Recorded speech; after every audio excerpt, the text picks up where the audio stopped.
adalah dan judul bukunya adalah Ayo Belajar Bahasa Jepang. Cocok banget buat teman-teman yang mau belajar bahasa Jepang. Wah, ini pasti di dalam bukunya ada trik-triknya gimana caranya belajar bahasa Jepang dengan efektif ya. Nah, oke, tanpa berlama-lama lagi teman-teman, yuk kita sapa narasumber kita kali ini, Mas Febi Tanli. Terima kasih untuk Mbak Irin untuk moderator kita. Terima kasih atas waktu dan tempatnya. Oke, teman-teman. Gimana kabarnya Mas? Ini aku manggilnya Mas Febi atau Mas Tanli atau Mas Febi Tanli nih enaknya nih. Mas aja nggak apa-apa. Mas Febi, Mas Tanli, bebas. Oke, Mas Tanli ya. Oke. Mas Tanli, apa kabar ini hari ini? Alhamdulillah baik, sehat selalu. Alhamdulillah. Ini posisinya lagi di Jepang ya? Iya. Oke. Di kota mana, Mas? Okayama ya? Di Kota Takashi, Prefektur Okayama. I see. Oke. Mas Tanli sudah siap untuk sharing berbagi ilmu ya. Kita semua penasaran banget nih ya. Bisa double degree nih. Terus sudah bisa menerbitkan buku luar biasa. Oke. Now time is yours. Oke, kita mulai aja ya.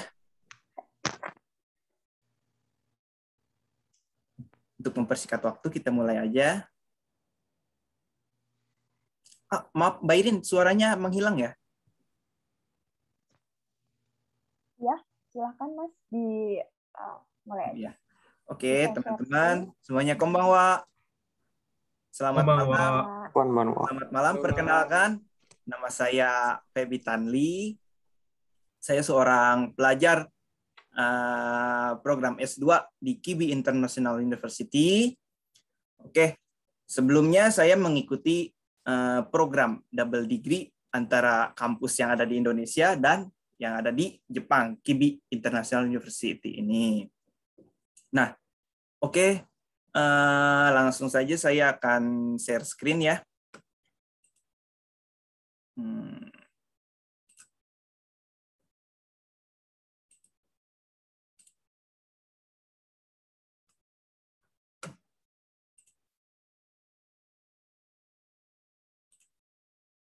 Oke, teman-teman. Bisa kelihatan semuanya, teman-teman? Oke, ini adalah profil saya. Perkenalkan, nama saya Febi Tanli. Asal saya dari Karawang, Jawa Barat, tepatnya. Ya, riwayat pendidikan saya telah mengikuti program S1 double degree ya antara Universitas Buana Perjuangan Karawang dan Kibi International University. Nah, di situ saya mengambil jurusan manajemen bisnis dan sosiologi. Jadi, program double degree saya ini diberi atas dukungan beasiswa dari kampus Universitas Buana Perjuangan Karawang dan pemerintah setempat, pemerintah Kabupaten Karawang. Dan setelah lulus program double degree saya melanjutkan program S2 saya di Kibi International University juga. Di sini saya mengambil ilmu sosial. Oke, di sini saya akan sharing pengalaman saya bagaimana caranya mendapatkan double degree. Bagaimana sih cara kuliah di Jepang? Nah, oke, di slide selanjutnya saya akan sharing kepada teman-teman.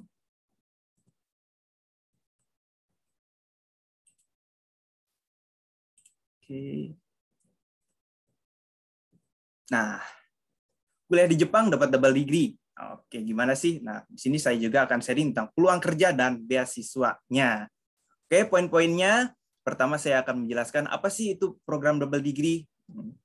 Lalu pengenalan Universitas Buana Perjuangan Karawang dan Kibi International University. Nah, lalu bagaimana sih proses kuliah ke Kibi International University Jepang? Nah, lalu di sini saya akan sharing juga info tentang peluang beasiswa di Jepang dan peluang kerja di Jepang juga. Lalu setelah itu saya akan memperkenalkan kota tercinta saya, kota tempat saya tinggal di sini dan biaya hidup sebagai pelajar asing di sini. Yang terakhir, kegiatan saya akan membagikan beberapa kegiatan teman-teman Indonesia kita yang berada di Okayaman sini ya. Oke, selanjutnya. Apa sih itu program double degree? Oke, dari namanya aja double degree gitu ya, otomatis. Jadi double gelar, 2 gelar. Jadi double degree itu jadi program mahasiswa, program di mana mahasiswa itu bisa menerima mencapai 2 gelar sekaligus dalam waktu periode akademik perkuliahan. Oke, dari minimal 4 tahun sampai 5 tahun periode akademiknya. Nah, mahasiswa itu biasanya menempuh dahulu perkuliahan 2 tahun di universitas di Indonesia. Lalu setelah itu pergi ke Jepang melakukan 2 tahun lagi, 2 atau sampai 3 tahun lagi di universitas yang telah menjalin kerjasama internasional. Oke, di sini meritnya pun ada beberapa, yaitu kita bisa mendapatkan 2 ijazah, 2 gelar dari kedua pihak universitas yang kerjasama tersebut. Lalu di sini juga kita nggak hanya belajar, di sini juga kita bisa bekerja paruh waktu ya, part time disebutnya arubaito kalau di sini, dan juga bisa menyisihkan sedikit uang dari hasil kerja paruh waktu tersebut. Lalu yang terakhir ini bisa belajar sekaligus jadi traveler juga nih di sini. Jadi bagi teman-teman yang suka main-main, jalan-jalan gitu, bisa menjelajah Jepang gitu di waktu musim liburan. Oke, begitu. Selanjutnya,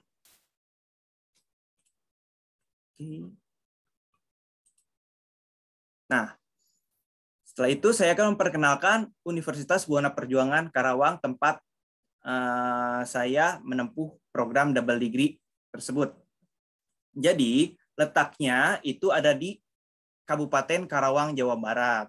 Nah, di situ Universitas Buana Perjuangan Karawang ini adalah universitas satu-satunya, universitas swasta satu-satunya setelah mungkin dari teman-teman ada yang tahu Universitas Singapura Bangsa Karawang atau Unsika. Nah, setelah pasca alih menjadi perguruan tinggi negeri, nah barulah dibentuk Universitas Buana Perjuangan Karawang pada tahun 2014. Nah, di sana juga terdapat banyak program studi, contohnya Fakultas Ekonomi dan Bisnis, Fakultas Teknik, Keguruan, Psikologi, Hukum, Farmasi, dan lain sebagainya. Nah, di KIBI International University itu mempunyai kerjasama dengan beberapa perguruan tinggi luar negeri ya. Nah, salah satunya itu dengan KIBI International University. Nah, di UBP Karawang itu, nah program studi yang bisa ditempuh, yang disahkan atau yang hanya bisa, yang baru hanya bisa ditempuh itu programnya ada ini nih, ada 3 program saja baru-baru ini ya, yaitu program studi manajemen, psikologi, dan PGSD. Untuk sementara ini baru 3 prodi itu saja yang bisa menjalani program double degree. Oke, selanjutnya KIBI International University, tempat saya berada sekarang. Nah, di sini juga kampus KIBI itu mendukung program double degree dan student exchange. Jadi jangan heran kalau di sini itu pelajar asingnya banyak sekali, pelajar asingnya dari negara-negara Asia Tenggara, contohnya ya, Asia Selatan dan lain sebagainya. Nah, di sini juga terdapat Fakultas Ilmu Sosial, Keperawatan, Keguruan, Psikologi, Agrikultur, Bahasa Asing, dan Animasi. Nah, teman-teman, di KIBI itu terkenal dengan keunggulannya itu di Fakultas Animasi. Mungkin teman-teman semua tahu animasi film kartun Astro Boy. Nah, itu diproduseri oleh salah satu profesor yang ada di Fakultas Animasi KIBI International University. Dan satu lagi, dengan sepak bola wanitanya. Itu terkenal sekali di dalam negeri sini, di Jepang sini, yaitu namanya Charme. Ya. Nah, di sini juga ada beberapa meritnya. Dengan kuliah di KIBI ini, teman-teman pelajar asing itu mudah sekali mendapatkan beasiswa, didukung sekali gitu ya.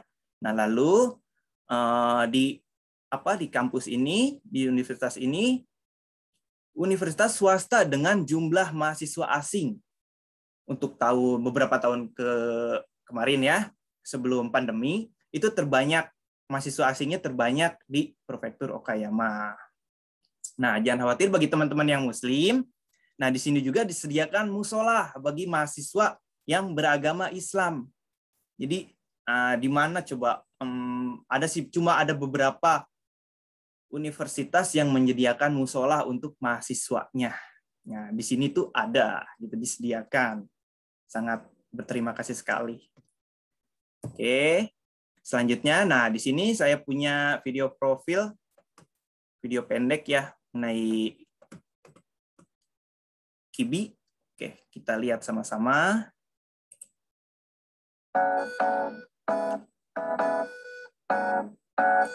Nah, KIBI International University ini mempunyai 3 kampus di 3 area ya. Pertama itu Takahashi Campus, lalu Okayama Campus, dan satu laginya Minami Awaji Campus. Oke, kebetulan saya ada di Takahashi Campus. Kita lihat sama-sama. Maaf ya, resolusinya agak jelek.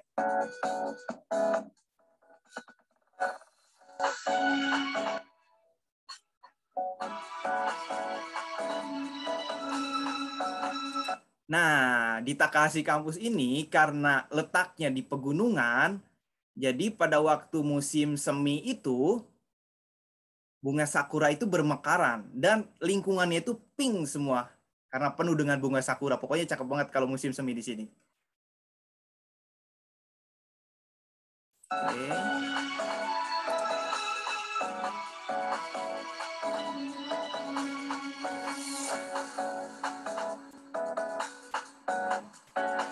Nah, ini suasana kantinnya, ini lab animasi.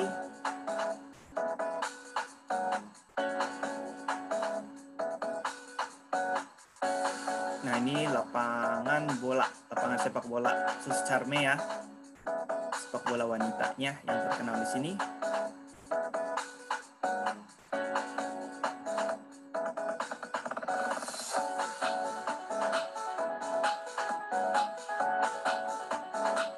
Nah, selanjutnya Okayama Campus. Nah, kalau tadi Takahashi Campus itu letaknya di pegunungan, di daerah pegunungan. Nah, kalau Okayama Campus ini letaknya di tengah-tengah perkotaan Okayama. Oke, di Okayama Campus ini hanya untuk fakultas bahasa asing ya kalau di sini. Oke, kita lihat sama-sama. Beginilah pemandangan kampus Okayama Campus ya. Suasana dalamnya.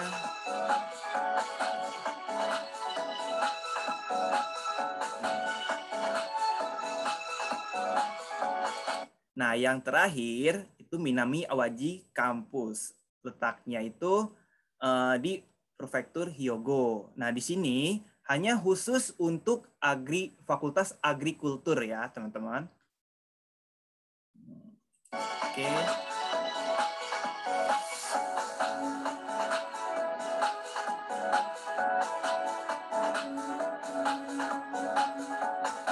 Inilah situasi kampusnya.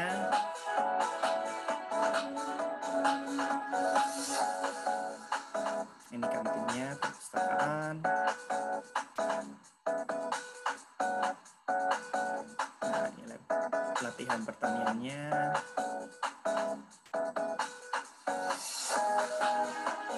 Dan begitulah cuplikan video pendeknya mengenai KIBI International University ya. Oke, selanjutnya ini nih yang teman-teman tunggu pastinya. Apa saja sih yang harus dipersiapkan bila ingin kuliah di Jepang, khususnya di Kibi International University ini, nah, teman-teman yang harus dipersiapkan saat di Indonesia itu sama halnya untuk melamar ke perguruan tinggi di Indonesia ya. Untuk persyaratan umumnya ada transkrip nilai pendidikan terakhir, ijazah, KK, KTP, dan lain sebagainya. Itu sama saja, sama seperti di Indonesia. Lalu mengisi form pendaftaran kampus yang dituju. Nah, misalkan teman-teman ingin ke Takahashi kampus atau ke Okayama kampus. Nah, itu bisa diunduh formnya di website atau hubungi internasional affair-nya ya teman-teman. Nah lalu, ini nih yang penting, cukup penting. Minimal teman-teman harus memahami huruf katakana dan hiragana. Karena apa? Karena di sini kan di Jepang kan di Kibi itu perkuliahannya itu menggunakan bahasa Jepang. Jadi kalau teman-teman belum bisa memahami bahasa Jepang, nah itu sangat terganggu sekali pembelajaran teman-teman nanti. Nah, minimal teman-teman itu memahami huruf katakana dan hiragana. Nah, selanjutnya sertifikat bahasa asing. Nah, kalau ini jika ada, bila ada itu lebih baik. Nah, yang terakhir ini yang sangat penting, izin dan restu dari kedua orang tua. Ini sangat penting sekali, teman-teman. Nah, lalu di sini ada prosedur program S1-nya. Jadi teman-teman, bagi yang belum terlalu memahami bahasa Jepang, jadi teman-teman itu setelah datang ke sini diharuskan masuk sekolah bahasa Jepang minimal 6 bulan, paling lama maksimal 1 tahun. Jadi teman-teman di situ dalam waktu 1 tahun itu belajar bahasa Jepang agar bisa memahami perkuliahan nanti saat teman-teman memasuki program S1 nanti. Nah, masa belajarnya, akademik perkuliahannya sama seperti di Indonesia, sini minimal 4 tahun. Nah, ini juga diwajibkan teman-teman itu lulus atau punya sertifikat JLPT atau level N2 gitu ya. Oh, susah banget tuh level N2. Jangan khawatir, teman-teman di sini dalam waktu 1 tahun, 2 tahun itu pasti dapat N2. Soalnya teman-teman kita di sini juga pasti banyak yang punya N2. Jangan khawatir. Oke, selanjutnya ini juga yang ditunggu-tunggu, estimasi biaya kuliah saat masuk di Kibi International University. Nah, bila teman-teman melalui jalur pribadi itu bisa saja tanpa melalui UBP tadi ya. Nah, di sini bila melalui jalur pribadi teman-teman juga harus diwajibkan masuk sekolah bahasa bila tidak mempunyai sertifikat. Nah, makanya tadi saya bilang itu sertifikat itu lebih baik jika ada. Nah, ini untuk di sini. Jadi jika teman-teman punya sertifikat, jadi teman-teman bisa langsung memasuki program S1 tanpa mengambil sekolah bahasa itu 1 tahun. Jadi hemat waktu 1 tahun. Nah, di sini ada uang pangkal ya teman-teman. Uang pangkalnya itu uang bangunan ya disebutnya ya. Kalau di kita itu 150.000 yen. Bila dirupiahkan, kurs sekarang itu sekitar 20 jutaan ya. 20 jutaan. Nah, untuk biaya 1 tahunnya itu 2 semester itu 400.000 yen. Nah, 1 semesternya itu 20.000 yen. Aduh, mahal banget. Masa biaya 1 tahun itu segitu? Jangan khawatir teman-teman. Tadi kan sebelumnya saya sudah bilang, di sini teman-teman bisa kuliah sambil bekerja. Nah, kita itu diberi batasan 1 minggu itu 28 jam per minggunya. Jadi teman-teman bisa ambil, taruhlah teman-teman itu ambil 25 jam per minggu ya. Nah, dalam 25 jam itu, dalam sebulan, teman-teman bisa menerima upah itu kurang lebih 100.000 yen ya. 100.000 yen. Nah, dari 100.000 yen itu, teman-teman menyisihkan untuk sewa apartemen, uang makan, dan biaya utilitas lainnya itu kurang lebih 50.000. Nah, kan ada sisanya nih, 50.000. Nah, teman-teman bisa mengumpulkan, menyisihkan untuk biaya 1 semester itu. Nah, tenang. Bila tidak belum cukup juga uangnya, bisa dicicil di sini. Oke, bisa dicicil. Jadi teman-teman dalam sebulan itu menyisihkan 50.000 dikalikan satu semester itu 6 bulan kali 6 itu ada 300.000 ya, 30.000 ya, 300.000 ya. Nah, 300.000 itu bisa untuk menutupi biaya satu semester itu. Jadi jangan khawatir untuk masalah biaya. Teman-teman di sini bisa kerja. Nah, lalu setelah selesai program sekolah bahasa Jepang itu, nah teman-teman bisa langsung masuk program S1-nya. Nah, di sini ada uang pangkalnya. 300.000 yen, maaf. 300.000 yen itu kalau dirupiahkan kurs sekarang sekitar kurang lebih 40 juta, ya. Nah, biaya per tahunnya, satu tahunnya itu 1.050.000 yen. Tapi menjadi 700.000 yen. Nah, di sini ada pengecualian, teman-teman. Pembebasan peringanan biaya. Jangan khawatir lagi. Nah, di sini ada pembebasan peringanan biaya semester. Yang tadinya satu semester itu 525.000 yen, nah menjadi 350.000 yen per semesternya selama 4 tahun. Selama teman-teman menempuh perkuliahan di sini. Nah, tapi dengan satu syarat. Syaratnya nggak berat-berat sekali. Dengan syarat harus berstatus warga, menjadi warga Kota Takahashi. Jadi teman-teman harus tinggal di Kota Takahashi. Nah, bagi teman-teman yang mengajukan di kampus Takahashi kampus, nah otomatis kan teman-teman kan tinggal di Kota Takahashi ya. Nah, itu bisa menerima peringanan biaya tersebut. Nah, ada lagi pembebasan uang pangkal 300.000 yen bagi alumni siswa sekolah bahasa Jepang tersebut. Nah, karena teman-teman di awal sudah membayar uang pangkal 150.000 yen, nah otomatis setelah masuk program S1 ini, karena ini kerjasama ya, masih satu yayasan, jadi teman-teman itu tidak harus membayar uang pangkal di program S1-nya itu, 300.000 yen itu tidak perlu. Free, karena sudah membayar uang pangkal yang tadi awal itu 150.000 yen. Nah, ini hanya untuk alumni sekolah bahasa Jepang tersebut. Ada pembebasan biaya semester ke-1, ke-2, dan ke-3. Wih, banyak banget nih ya kalau dihitung-hitung 1.050.000 yen. Nah, teman-teman bisa kuliah gratis nih. Nah, tapi syaratnya harus memiliki JLPT level N1. Nah, makanya tadi saya bilang sertifikat bahasa Jepang itu ada, lebih baik jika ada. Nah, jadi teman-teman saat memasuki sekolah bahasa Jepang itu dalam waktu 1 tahun itu teman-teman kalau bisa harus mendapatkan N1 agar pembebasan biaya semester ke-1, ke-2, dan ke-3-nya itu gratis. Nah, tapi jika teman-teman hanya bisa mendapatkan sertifikat bahasa Jepang N2, level 2, jangan khawatir. Ada pembebasan biaya semester juga untuk yang memiliki JLPT N2.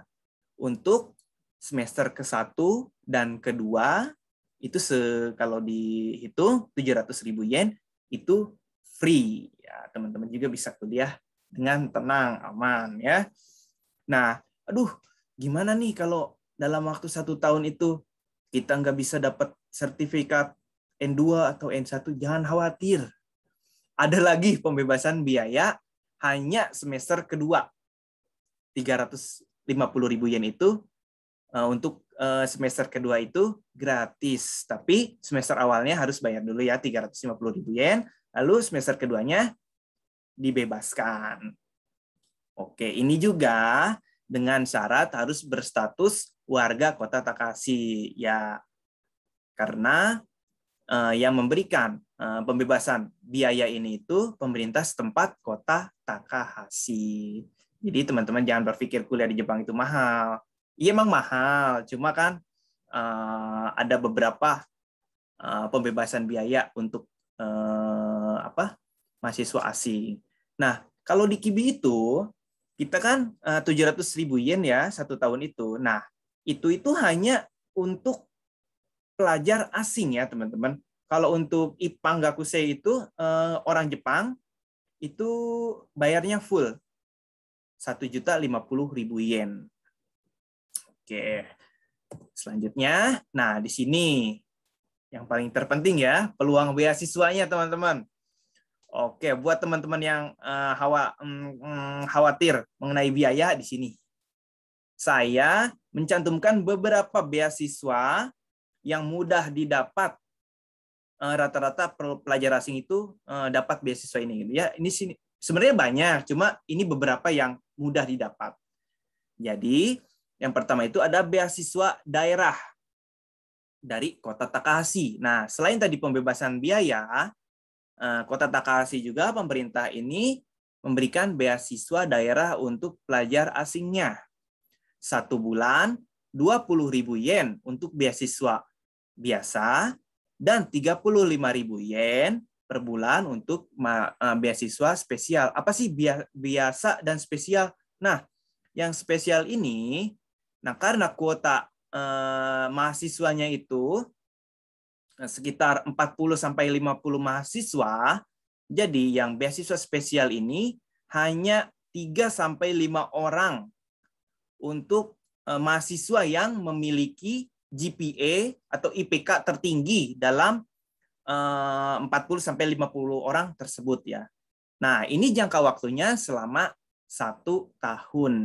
Nah, jadi bisa teman-teman hitung tuh 20.000 dikali 12 itu berapa, atau 35.000 dikali 12 itu berapa. Oke.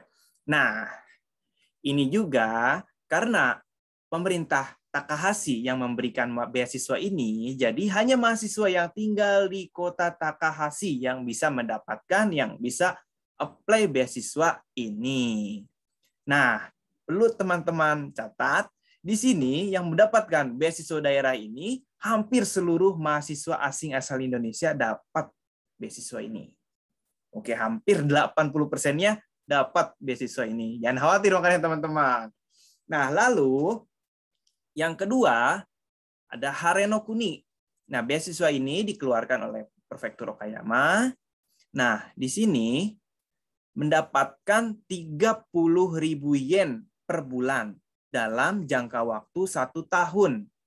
Nah, tetapi kalau yang beasiswa daerah tadi per bulan ditransfer, kalau ini sistemnya dalam jangka waktu 1 tahun itu bila terpilih diberi seluruhnya gitu ya, ditransfer seluruhnya. Jadi 30.000 yen dikali 12 bulan itu. Jadi sekitar 360.000 yen. Nah, lumayan 1 semester itu.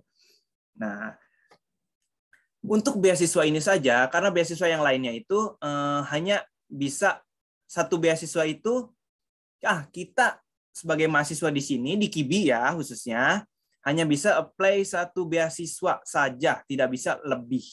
Nah, tapi terkecuali beasiswa daerah dan Hareno Kuni ini bisa double apply ya teman-teman, bisa mengajukan bisa double untuk beasiswa Hareno Kuni dan beasiswa daerah ini. Nah, berhubung saya juga pernah mengalami dapat untuk beasiswa yang kedua itu, alhamdulillah.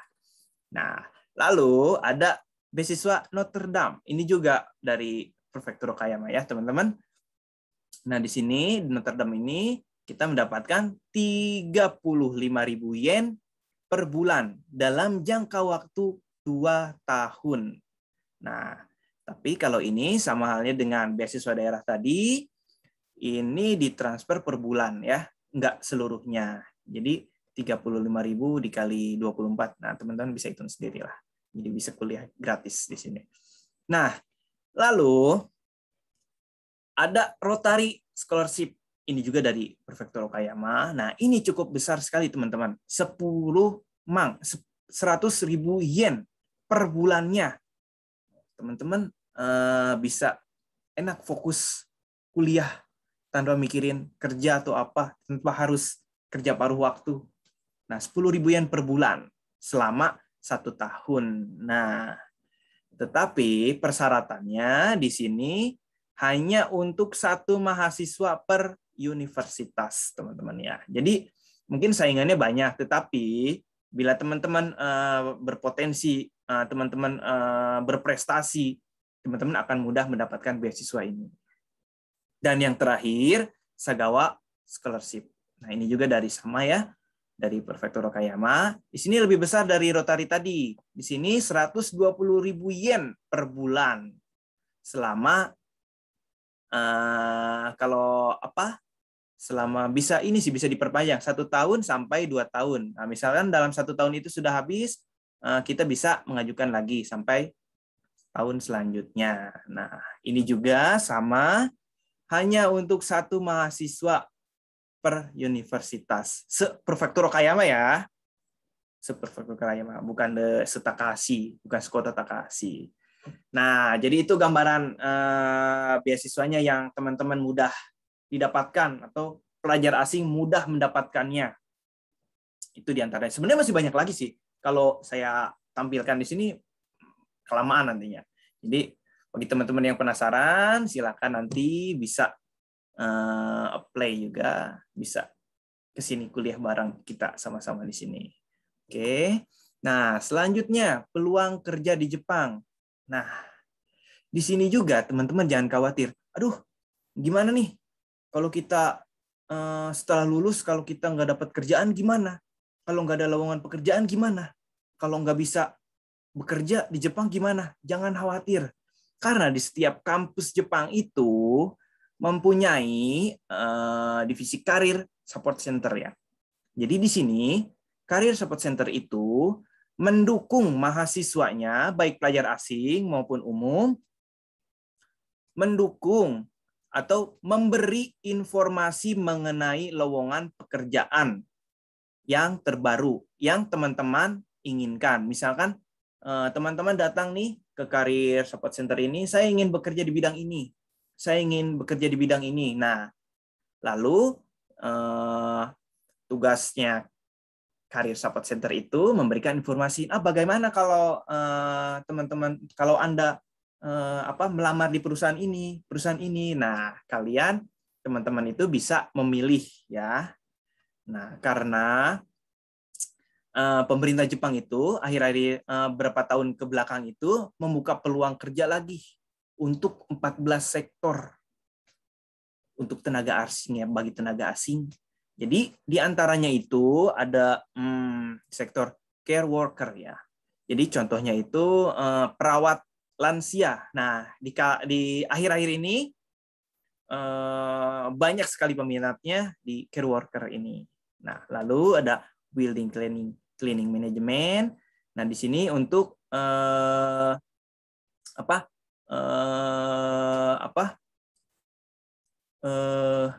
untuk pembersihan gedung-gedung gitu ya, untuk mengelola penataan gedung-gedung atau kayak lebih cleaning service tapi lebih keren lagi gitu ya.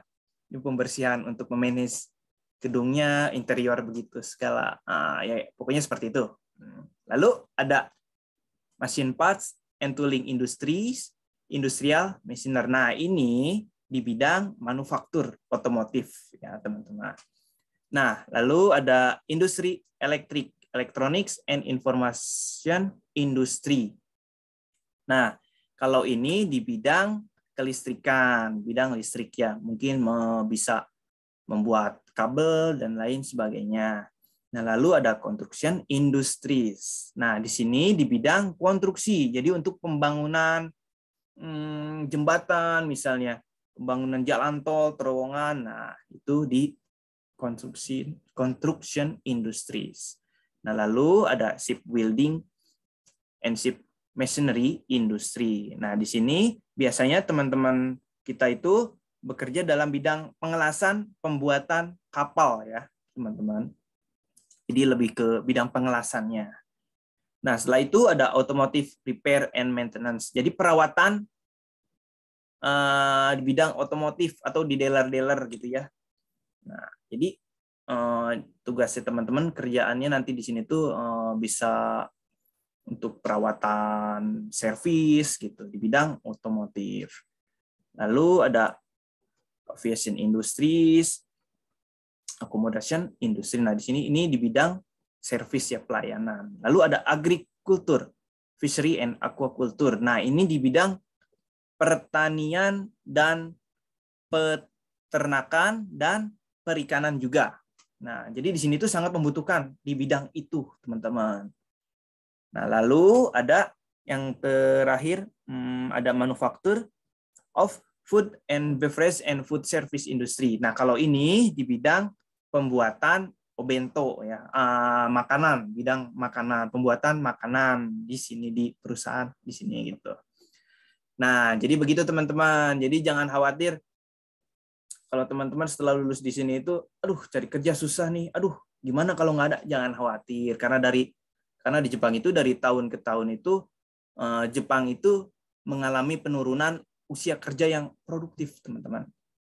Jadi rata-rata usia pekerja di perusahaan Jepang itu antara 40 sampai 50 tahun. Nah, lalu pemerintah Jepang itu bagaimana caranya untuk menambah usia kerja produktif di Jepang? Nah, pemerintah itu terus merekrut dan memperluas lagi penerimaan kerja asing, tenaga kerja asing.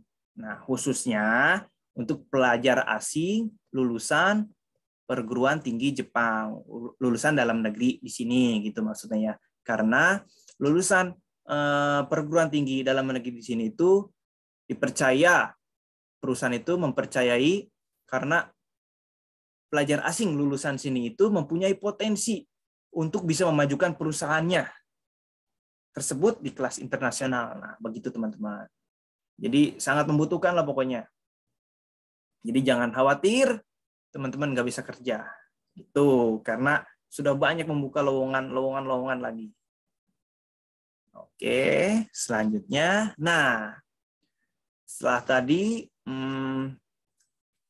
tadi pengenalan peluang beasiswa dan peluang kerja, di sini saya akan memperkenalkan kota tempat saya tinggal dan estimasi biaya hidup sebagai pelajar asing di sini. Nah, karena saya tinggal, maaf hilang. Maaf. Mana tadi?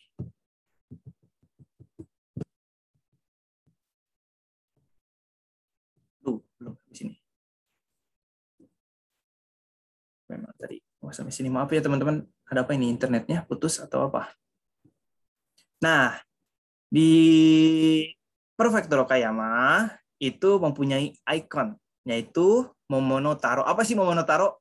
Jadi Momonotaro itu anak laki-laki ya, pahlawan di sini yang lahir dari buah momo, buah persik. Jadi di sini menjadi cerita legenda daerah setempat. Karena Momonotaro itu berjuang melawan iblis-iblis di sini. Pokoknya cerita legenda. Itu ikonnya Momonotaro. Kalau ada yang mengatakan Momonotaro itu Okayama. Nah, karena terlahir dari buah momo, buah persik, nah otomatis yang terkenal di Okayama pun buah momonya. Karena beda dari daerah-daerah lain. Nah, lalu Okayama juga terkenal dengan sebutan Harenokuni. Apa itu Harenokuni? Daerah yang cerah. Bukan berarti nggak ada hujan ya di sini. Ada hujan, cuma persentase daerah cerah se-Jepang itu paling banyak itu di Okayama, yang paling cerah gitu, teman-teman. Lalu di sini juga terkenal dengan daerah yang minim bencana alam karena letaknya yang strategis gitu ya, teman-teman. Dan yang terakhir, di sini juga banyak terdapat restoran halal yang ramah terhadap muslim. Di sini banyak restoran yang menyediakan makanan halal. Nah, dengan peralatan masak yang khusus juga untuk memasak makanan halal tersebut. Jadi jangan khawatir teman-teman yang ingin mencari masakan halal di Okayama ini banyak sekali. Oke, Lalu selanjutnya biaya hidup mahasiswa di sini berapa sih? Jadi teman-teman image paling apa? Mahal gitu ya. Nah, karena di sini terkenal dengan daerah dengan biaya hidup termurah, jadi estimasinya untuk sewa apartemen di sini sekitar 20.000 sampai 30.000 yen ya, teman-teman. Nah, jadi ini saya ambil rata-ratanya saja. Ada yang di bawah 20.000 dan ada juga yang di atas 30.000. Jadi saya hanya ambil rata-ratanya. Nah, kebetulan saya sewa apartemen saya itu seharga 12.000 yen. Nah, kenapa murah? Ya, karena pemilik apartemen saya itu adalah mertua dari dosen saya di IKIBI, begitu. Jadi dimurahkan, beruntung sekali saya. Oke, jadi selanjutnya biaya utilitas. Nah, ini sekitar 10.000 yen, berikut air, listrik, dan gas. Nah, itu kalau biaya utilitas ini gimana teman-temannya ya? Menghematnya atau gimana nya? Karena paling mahal itu saat musim dingin, karena menyalakan dambo ya.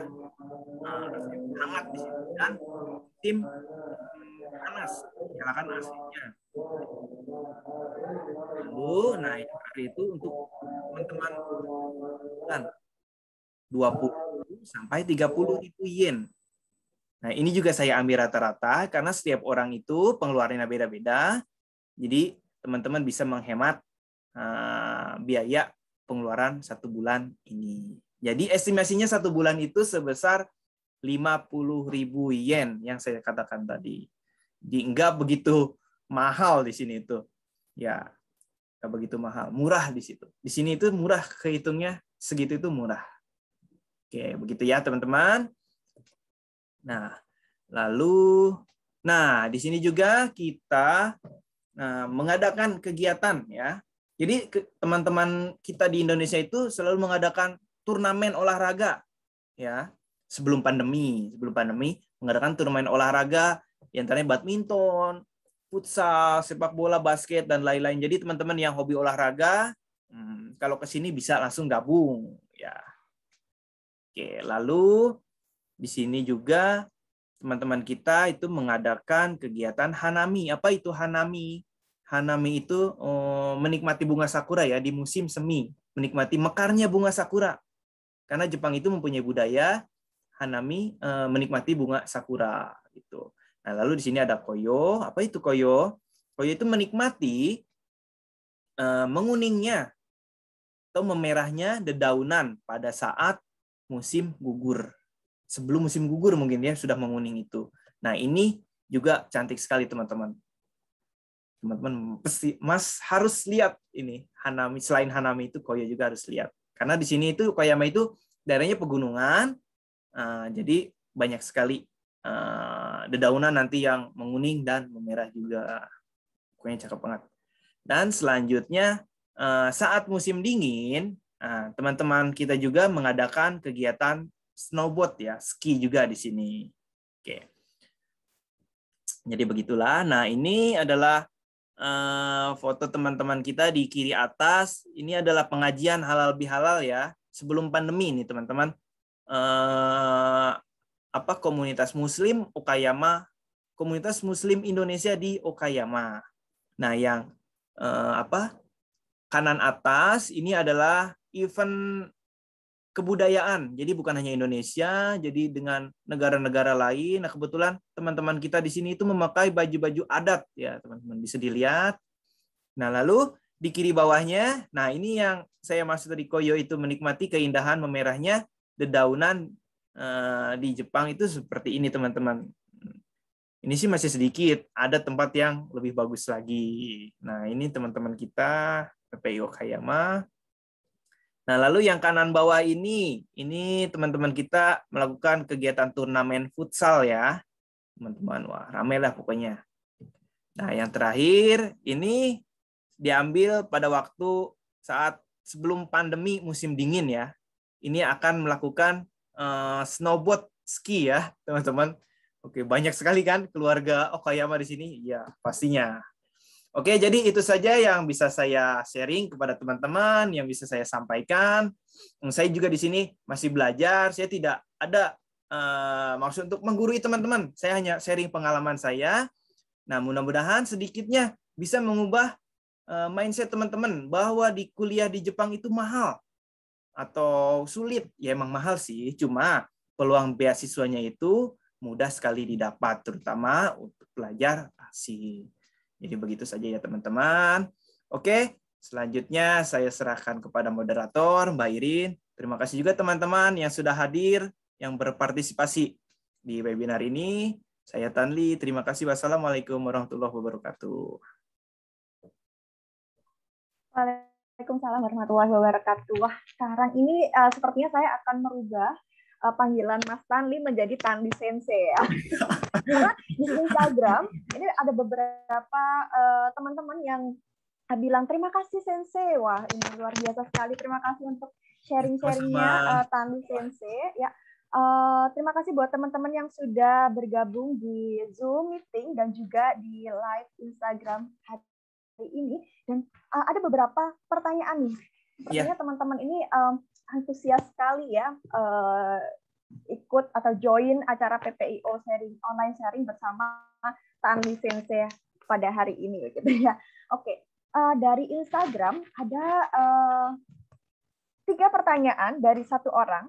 Iya. Biasa 3 pertanyaan dari satu orang. Oke. Dari ya, ini langsung aja ya. Satu-satu ya kita jawab. Jadi bila saya bisa menjawab, saya jawab. Bila saya belum bisa menjawab, saya akan menjawabnya setelah saya mendapatkan jawabannya, teman-teman ya. Oke. Di pertanyaan pertama dari @wirmi_JPN gitu ya. Kakak mau kuliah tapi dari SMA, cuma umur sudah 25 tahun nih. Terus statusnya sebagai Kensusei. Oh, Jisusei. Sekarang sedang program Jisusei gitu maksudnya? Ingin menempuh S1 di Jepang.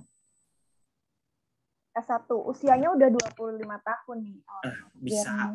@werme_JPN. Iya. Bisa ya? Bisa. Sampai 30 berapa gitu, 32 atau 35 gitu ya batasannya S1 itu. Bisa kalau di Kibi bisa. Tapi harus pulang dahulu ya teman-teman ya. Pulang dahulu. Nah, nanti saya juga untuk pengurusan dokumen itu dibantu oleh LPK yang ada di Solo untuk pengurusan dokumennya. Jadi teman-teman setelah pulang bisa menghubungi LPK tersebut. Namanya LPK Sakura Gakuin ya yang di Solo. Nah, jadi untuk pengurusan dokumennya bisa langsung tanyakan ke sana. Untuk persyaratannya juga bisa langsung tanyakan ke LPK tersebut. Oke. Nah, @werme_JPN ini juga bertanya lagi nih. Ini pertanyaan yang kedua ya. Ya. Dari beliau ya. Nah, kalau statusnya magang, apakah bisa dapat potongan? Tadi mungkin Tanli Sensei cerita tentang potongan-potongan biaya untuk semester itu di International High. Ya bisa saja seperti yang saya bilang tadi, persyaratannya harus tinggal di Okayama tersebut, di Takahashi, kota Takahashi, karena peringanan biaya tersebut itu diberikan oleh pemerintah setempat kota Takahashi. Jadi bagi teman-teman yang sedang menjalani program Jisusei bisa pulang dahulu. Nah biasanya pulang dulu yang Jisusei itu, baru datang lagi ke sini begitu. Oke. Dan pertanyaan selanjutnya di orang yang sama @jermi_JPN ya. Kalau status magang, tadi udah sama nih. Kalau status magang bisa dapat potong, udah dijawab ya, bisa ya. Nah, dari Instagram kita akan beralih ke Zoom dan teman-teman di Zoom ini juga sudah ramai sekali ya. Dari Muntawo Alvin Amanaf begitu ya. Mas Tanli, perkenalkan saya Alvin dari IT Telkom Purwokerto. Untuk peluang beasiswa yang tadi ada 4 buah tersebut, apakah bisa untuk studi S3? Terima kasih. Untuk tadi S3? Ya, beasiswa yang tadi buah. Kalau S3 itu ada di Kibi International University, itu ada program S3. Tapi saya tidak begitu tahu, teman-teman. Nanti saya tanya ya, saya tanyakan ke ke ke bagian international affair-nya ya. Apa bisa apa tidak itu program S3 itu ya. Oke, PR buat saya. Terima kasih pertanyaan. Nanti saya sampaikan. Nanti saya hubungi lewat akun PPIO ya, teman-teman. Oke. Kemudian pertanyaan selanjutnya dari rekan-rekan di Zoom juga ada Puratama, gitu ya. Sumimasen sensei, izin bertanya. Ya, silakan. Untuk S1 kan tadi harus lulus di LPT N2. Sedangkan tadi kan mengikuti sekolah bahasa selama 1 tahun ya. Iya. Kira-kira ada nggak sih tips untuk persiapan ujian GLPT? Terutama tips belajar kanjinya nih Sensei. Arigatou gozaimasu. Nah, jadi oke. Teman-teman bila masuk ke program sekolah bahasa Jepang pra S1 itu, jadi teman-teman itu digembleng di situ bahasa Jepang.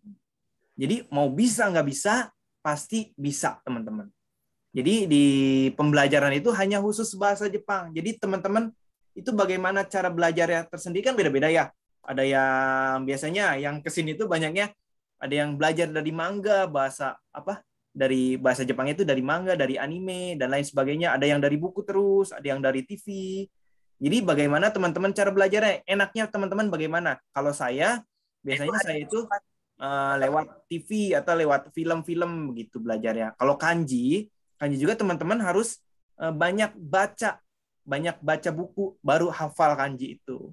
Saya juga belum begitu banyak menghafal kanji sih. Jadi itu aja ya. Tipsnya ini ya, sangat bermanfaat lagi ya, Kang Lee Sensei ini ya. Oke, dari Zoom kita akan beralih lagi ke Instagram. Ternyata di Instagram juga banyak banget komen-komen dari teman-teman, antusiasnya luar biasa sekali ya. Oke, saya akan bacakan pertanyaan dari Dea Carya gitu ya. Iya. Dengan segala prospek pekerjaan yang telah kakak paparkan, kalau boleh tahu kakak sekarang berkesempatan kerja di mana? Wah, ini nih. Berkesempatan kerja di mana? Oke. Pertanyaannya untuk ini ya masa depan saya ya. Jadi saya itu rencana setelah lulus program S2 saya itu akan diminta untuk mengajar di perusahaan di Universitas Buana Perjuangan itu. Jadi setelah saya lulus, saya diminta untuk mengajar di Universitas Buana Perjuangan tersebut. Jadi kira-kira seperti itu ke depannya. Rencana saya. Berarti ini ya, kembali ke tanah air ya? Ya, saya cinta tanah air. Kalau sekarang ada ini pertanyaan, kalau boleh tahu kakak sekarang berkesempatan kerja di mana? Berarti paruh waktunya ya, paruh waktunya. Ya, paruh waktunya. Saya macam-macam. Saya kadang ada translator ya, biasa menerjemahkan. Misal di sini kan banyak sekali jisusei ya, peserta magang. Nah, banyak diminta untuk menjadi penerjemah dan juga menerjemahkan dokumen-dokumen sedikit-sedikit begitu. Nah, kadang juga di pabrik atau di swalayan kayak gitu. Seperti itu. Banyak sih pokoknya kalau kesempatan kerja untuk pelajar asing paruh waktu itu banyak. Jadi kita bebas memilih. Begitu. Asalkan masih dalam batas waktu 28 jam seminggunya. Begitu. Ini ya karena kita masih student ya, statusnya student, ada pembatasan untuk jam kerja begitu ya, Kang Lisensi. Nah, pertanyaan selanjutnya ada dari Nuring Tias 98. Kak, apakah boleh berhijab kalau kuliah di sana? Kenapa nggak boleh? Karena di sini kan ramah lingkungan, ramah Muslim. Di sini juga teman-teman kita banyak yang memakai hijab. Kita masyarakat sini itu sudah sudah toleransi lah. Jadi sudah mengetahui ini orang Islam. Malah kalau kita makan di kantin, kalau kita datang ke kantin gitu ya, kita pesan makanan, ini ada babinya mengandung daging babi, apa boleh, apa mau gitu. Jadi kita malah ditawarkan. Jadi sudah mengerti. Masyarakat di sini tuh, petugas kantinnya itu sudah mengerti. Oh, ini ada mengandung ininya loh katanya. Bukannya Muslim itu nggak boleh ya makan ini ya Pak gitu. Jadi sangat ramah sekali lah, ramah Muslim di sini itu. Kalau di KB University kantinnya banyak makanan halal ya, Pak Sensei? Kemarin Atau? itu beberapa tahun kemarin sebelum pandemi, karena kan pandemi kan online ya, ininya apa pembelajarannya perkuliahannya. Sebelum pandemi itu saya itu meminta atas permohonan dari teman-teman kita juga meminta ke pihak kantinnya agar menyediakan bento halal.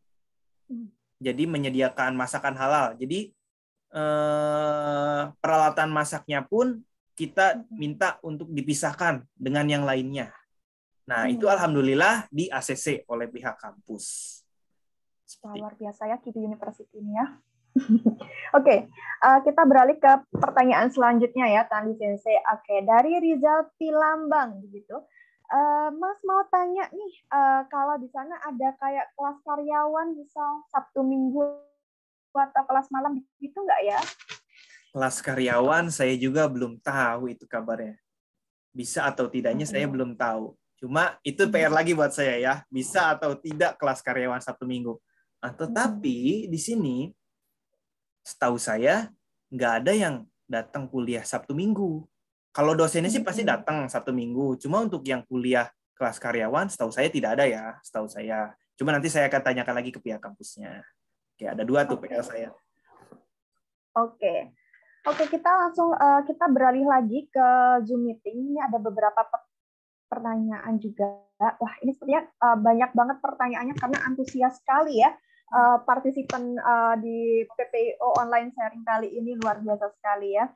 Oke, dari Puratama lagi. Ya. Sensei, untuk perpindahan status warga Takahashi tadi, untuk warga asing, apakah pengurusannya sulit? Dari Indonesia ke sini gitu? Maksudnya apa gimana? Dari status warga. Sensei, untuk perpindahan status warga Takahashi tadi, untuk warga asing, apakah pengurusannya sulit? Nggak sulit juga. Jadi setelah kita datang ke Jepang, kita kan misalkan saya kampus yang ditujunya itu Takahashi kampus. Takahashi kampus itu terletak di kota Takahashi. Jadi otomatis KTP kita itu, KTP Jepang kita itu beralamat di kota Takahashi. Kita nggak usah mengurus karena kita sudah punya alamat kita. Karena kita sudah tinggal di Takahashi. Karena kampus kita kan di Takahashi. Kita tinggalnya di Takahashi. Jadi dapat alamat. Jadi nggak usah urus-urus lagi. Jadi sudah tahu, data kita sudah ada di pemerintah setempat. Begitu. Wakarimashita. Itu selanjutnya dari Putri dan Dahkawi _ gitu ya di Zoom. Perkenalkan Senpai, nama saya Putri, mahasiswa UBT Karawang. Izin bertanya, bagaimana cara membagi waktu kuliah dengan kerja dan apakah mudah mencari kerja untuk jurusan guru di Jepang? Apakah UBP akan mengirimkan lagi tahun ini untuk mahasiswa double degree? Nah, gitu ya. Jadi, bagaimana cara membagi waktunya? Jadi, teman-teman harus ingat lagi, teman-teman ke sini itu untuk belajar atau bekerja. Nah, karena kita visa student ya, jadi kita itu kan difokuskan untuk belajar. Nah, jadi kita harus fokus belajar. Nah, kita dalam mengambil kerja paruh waktu itu kita harus mencari celah-celah di mana tidak ada pelajaran pada perkuliahan tersebut. Jadi biasanya teman-teman kita ini itu banyaknya itu Jumat, Sabtu, Minggu ngambil paruh waktunya begitu. Dan untuk prospek kerja bidang PGSD tadi, kalau di sini itu asalkan teman-teman punya lisens ya, izin Shikaku namanya, izin mendapatkan sertifikat izin dari pemerintah Jepang untuk mengajar di Jepang ini, bisa saja. Kenapa nggak bisa? Karena bila teman punya sertifikat pengajar gitu di sini, ya otomatis teman juga bisa mengajar. Jadi ada juga yang mengajar di TK-TK begitu, semacamnya. Dan apakah tahun ini UBP akan mengirim lagi? Nah, itu juga saya belum tahu, kurang tahu. Tapi kemungkinan besar belum bisa. Karena sebelum mahasiswa UBP ke sini itu ada tahap-tahapnya. Jadi di Indonesia itu biasanya digembleng dulu bahasa. Di LPK yang Solo tadi itu, Sakura Gakuin, itu selama kurang lebih 2 bulan. Nah, perjalanannya itu, prosesnya itu kurang lebih setengah tahun. Nah, jadi persiapan bahasa 2 bulan, lalu urus-urus ini, urus itu, visa dan lain segala macamnya. Jadi, misalkan teman-teman, biasanya sih bulan 10 ya, teman-teman UBP kita ke sini. Jadi, misalkan kesininya bulan 10, bulan 5-nya itu lagi proses untuk ke sini. Tapi karena sekarang kan belum ada ya, jadi kemungkinan besar tidak mengirim lagi, belum bisa mengirim lagi gitu. Karena lagi pandemi juga kan, bagian imigrasinya juga belum begitu bisa menerima orang asing masuk begitu. Oke. Kemudian pertanyaan selanjutnya dari Muhammad Faris. Sensei, apakah tidak ingin meneruskan kehidupan dengan bekerja di sana? Gitu. Ini ya kepo nih ya.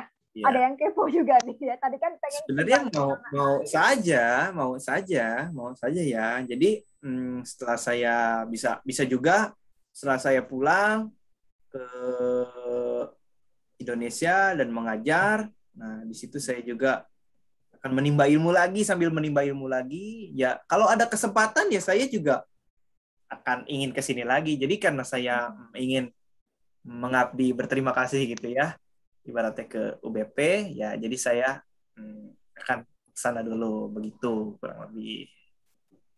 Nah, kalau ini dari Firzi Maulana, untuk peluang daftar S2 di sana apakah besar itu? Untuk peluangnya S2 besar sekali ya. Jadi kalau S2 itu ya, teman-teman itu harus pertama itu harus menentukan profesornya dulu ya. Jadi di websitenya kan ada. Jadi ada di situ ada beberapa profesor. Jadi teman-teman ingin masuk ke Zemi siapa, ke lab siapa gitu. Jadi email dulu. Nah dari situ dapat pengarahan dari profesornya.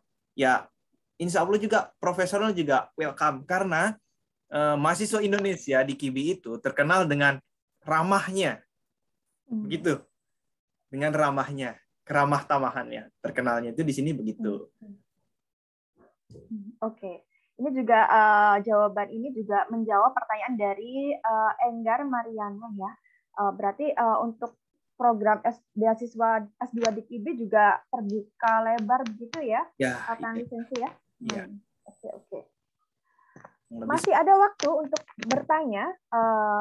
Saya akan beralih lagi ke Instagram Live kita. Iya.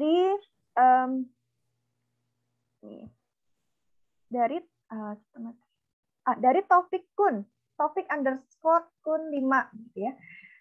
Kak, kalau misal dari Sumimasen itu, kalau dari Indonesia udah D3 keperawatan, terus lanjut ke S1 KIBI, apakah dari awal lagi kuliahnya atau ada seperti mungkin lanjut jenjang gitu?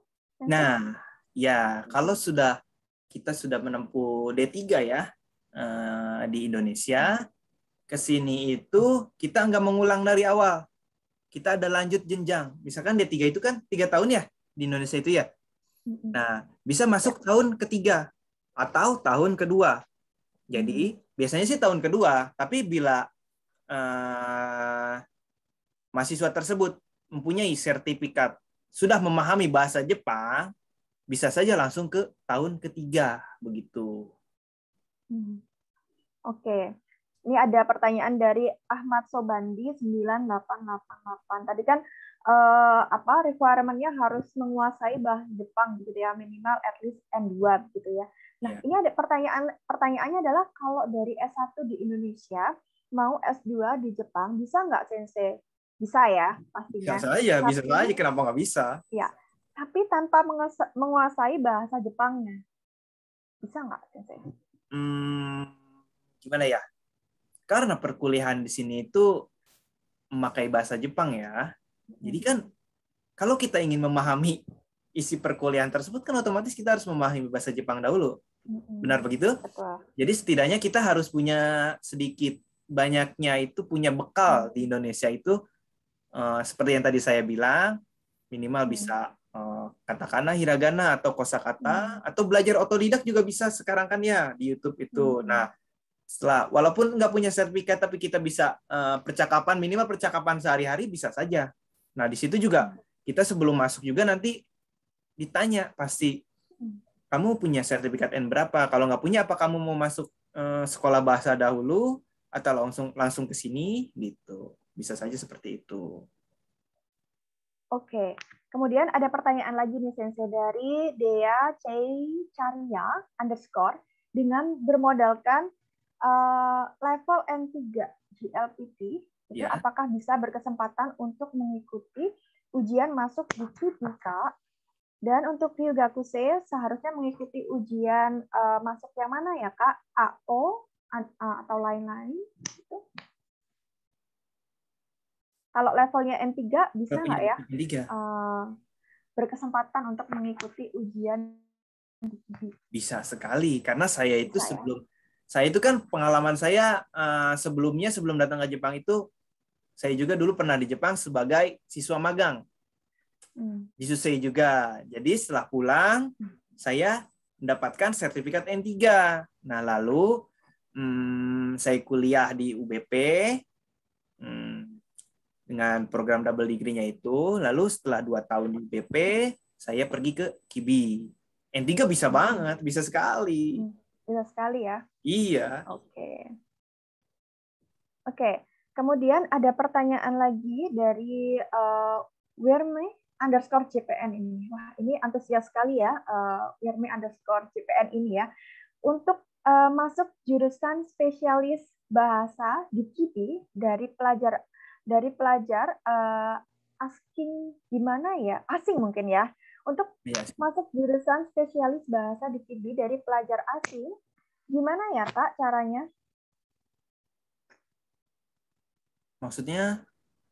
Untuk masuk jurusan spesialis bahasa di KIBI dari pelajar asing, gimana ya Kak caranya? Mau masuk fakultas bahasa asing gitu maksudnya? Mungkin ya. Nah, karena bahasa asing itu di sini itu lumayan cukup sulit ya, program studi itu ya. Jadi kalau teman-teman belum benar-benar bisa memahami bahasa Jepang, minimalnya itu harus punya N2 dulu agar bisa masuk. Sebenarnya bisa aja, cuma kan kalau dipaksakan teman-teman nanti akan bingung perkuliahannya, karena bahasa asing itu kan modalnya kan bahasa Jepang dulu baru bisa bahasa yang lainnya. Benar nggak begitu? Iya nggak? Jadi modalnya itu harus bahasa Jepang dulu teman-teman. Ya bisa aja, nggak diharuskan, tapi teman-temannya itu sanggup nggak menerima perkuliahan tersebut gitu. Hai, oke. Nah, ada pertanyaan lagi nih, masih ada sekitar 1 menit lagi. Iya, silakan. Dari Irfan.Dragnal, sertifikat apa sertifikat apa aja ya Sensei yang bisa kita dapatkan di KIBI? Sertifikat apa saja yang bisa kita dapatkan di KIBI? Maksudnya dalam perkuliahan itu ya kita bisa uji kemampuan bahasa Jepang kita dengan cara yang tadi JLPT itu, lalu ada juga KIBI itu mengeluarkan sertifikat pengajar yang dikeluarkan oleh kampus tersebut. Jadi setelah mahasiswa itu mengambil beberapa mata kuliah yang ditentukan, nah minimal itu harus mempunyai N1 baru bisa memiliki sertifikat pengajar tersebut yang dikeluarkan dari KIBI tersebut. Jadi setelah teman-teman punya sertifikat N1 baru bisa mengambil mata kuliah untuk mengambil sertifikat pengajar tersebut. Jadi itu cukup sulit. Tapi terima kasih teman-teman. Ya. Oke, terima kasih teman-teman yang sudah bertanya di Instagram Live maupun di Zoom Meeting.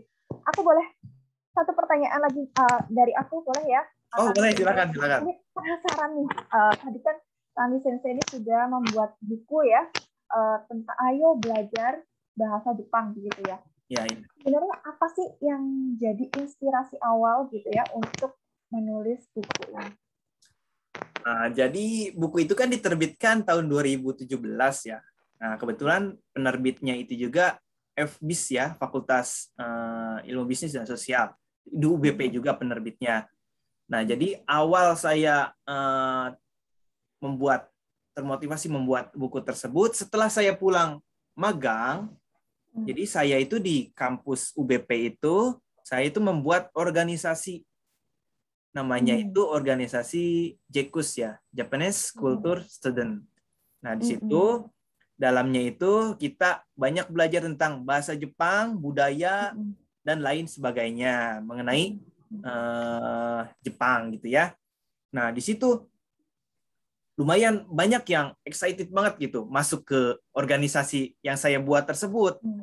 Nah, tetapi permasalahannya itu bahasanya. Nah, jadi karena saya juga dulu awalnya belum bisa bahasa Jepang, saya juga dari nol ya belajarnya. Jadi bagaimana caranya anggota-anggota saya itu mahasiswa teman-teman saya itu, anggota organisasi saya itu bisa dengan mudah belajar bahasa Jepang. Karena saya dulu pengalaman dari nggak bisa juga, jadi saya berpikir, mungkin dengan cara ini nih teman-teman mudah sekali belajar bahasa Jepangnya. Nah, dari itulah saya menerbitkan buku yang diterbitkan oleh UBP Karawang juga. Nah, waktu itu juga saya mencetak kurang lebih 100 lembar ya, 100 buku, maksudnya 100 buku juga.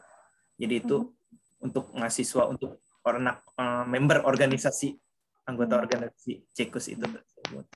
Begitu. Luar biasa sekali, berarti pulang dari Jepang waktu itu bawa omiyage-nya tuh buku begitu ya? Itu dibuatnya di Indonesia. Setelah pulang dari Jepang saya buat itu. Iya, jadi ya seperti itu. I see. Berarti ini ya. Omiyage-nya tuh dibungkus buku gitu, dan itu sangat bermanfaat untuk pemahaman gitu ya. Oke. Terima kasih Tanli Sensei untuk sharing-sharingnya malam hari ini. Nah, Tanli Sensei, tadi kan kita sudah menampung beberapa pertanyaan nih dari teman-teman ya. Nah, kita punya kuis nih buat teman-teman. Iya. Ceritanya, ya. Kita punya kuis buat teman-teman, dan teman-teman siap-siap typing ya untuk jawaban di kolom chat ataupun Zoom gitu ya. Siapa cepat dia dapat, nanti akan direkap sama panitia, dan untuk teman-teman yang beruntung akan dihubungi panitia untuk mendapatkan 5 buah buku ya, karya dari Tanli Sensei gitu ya, secara gratis ya, dan juga pulsa sebesar Rp50.000 untuk 2 orang pemenang. Oke, bentar. Aku mau sharing untuk pertanyaannya dulu. Oke. Siap-siap teman-teman. Ya, siap-siap ya teman-teman ya. Ya, siapa cepat dia dapat. Oke. Pertanyaan pertama adalah, apa kepanjangan dari PPIO? Nah, apa kepanjangan dari PPIO? Yo, teman-teman. Ini dijawabnya di kolom komentar ya. Teman-teman, di Instagram maupun di komen Zoom. Bisa ya? Di Zoom meeting. Ya. Apa kepanjangan dari PPIO? Ayo teman-teman, ayo apa kepanjangan dari PPIO? Ya, kolom komentar. Silahkan teman-teman jawab di kolom komentar ya. Oke, yang benar. Oke, ya. Jadi benar adalah Perhimpunan Pelajar Indonesia Okayama, gitu ya. Oke. Pertanyaan kedua, siap-siap ya teman-teman. Untuk pertanyaan pertama sudah di stop ya. Oke, pertanyaan yang kedua adalah, di tahun ini Indonesia merayakan Hari Kemerdekaan yang keberapa? Ayo. 96 tahun, 80 tahun. Ayo cepet. Nanti ini ya, minta tolong panitia untuk direkap begitu ya. Untuk jawaban yang paling cepat dan paling benar baik di Zoom maupun di Instagram. Oke, pertanyaan yang ketiga selanjutnya. Kibi International University ada berapa kampus? Tadi udah dijelasin ya sama. Oh iya, tadi udah dijelaskan. Ayo siapa yang menyimak? Ada berapa kampus? Oke, ada 3. Oke. Oke, kami direkap ya.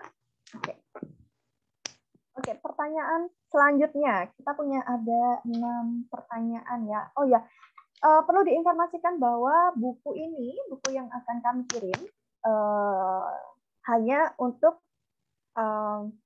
mereka-mereka yang berkesempatan sudah berada di Jepang posisinya ya, karena terbitan bukunya Tali Sensei masih beredarnya masih di Jepang ini ya sekarang ya. Untuk yang beruntung kedua adalah pulsa 50.000 untuk teman-teman yang beruntung gitu ya. 50.000 untuk 2 orang pemenang. Oke, pertanyaan selanjutnya teman-teman. Oke. Apakah buah khas Okayama? Oke. Jika sudah masih ingat nggak ya? Ya di screen-nya.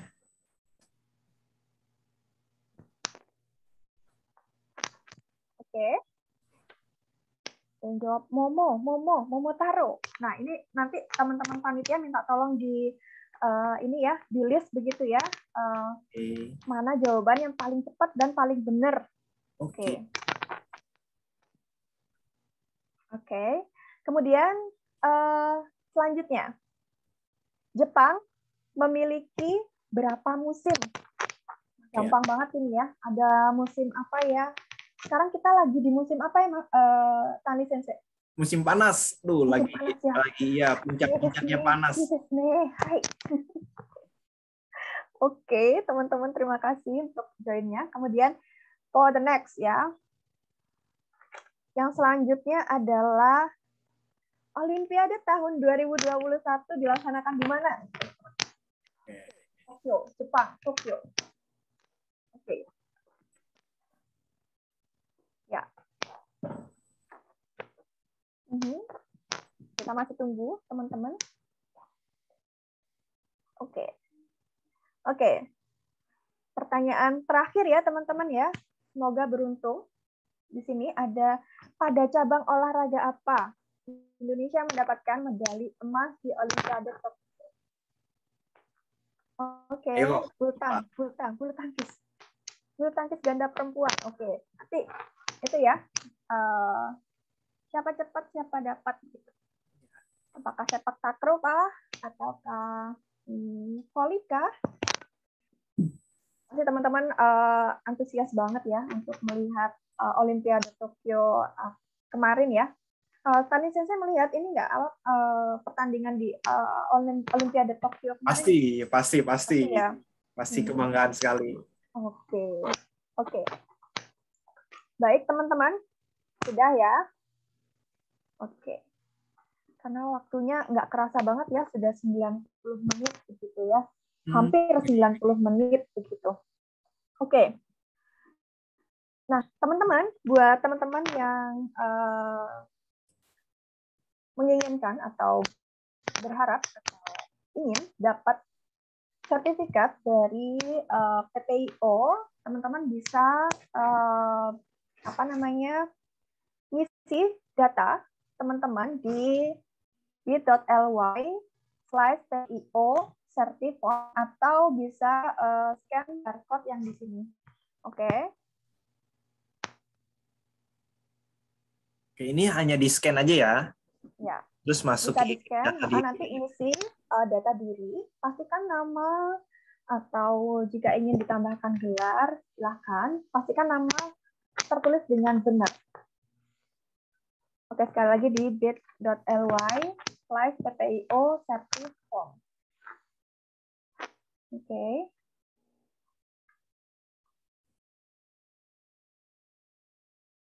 Sudah ya? Hai.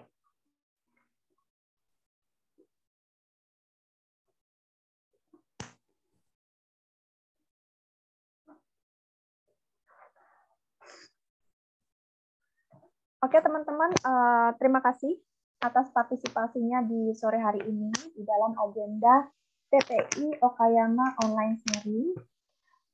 Terima kasih Tanli Sensei Sama-sama. Sudah meluangkan waktunya, sudah berbagi dan sangat menginspirasi kita semua di sore hari ini. Dan semoga selalu menginspirasi kita semua, gitu ya. Terima kasih. Ya, kepada teman-teman yang sudah Oke. berpartisipasi.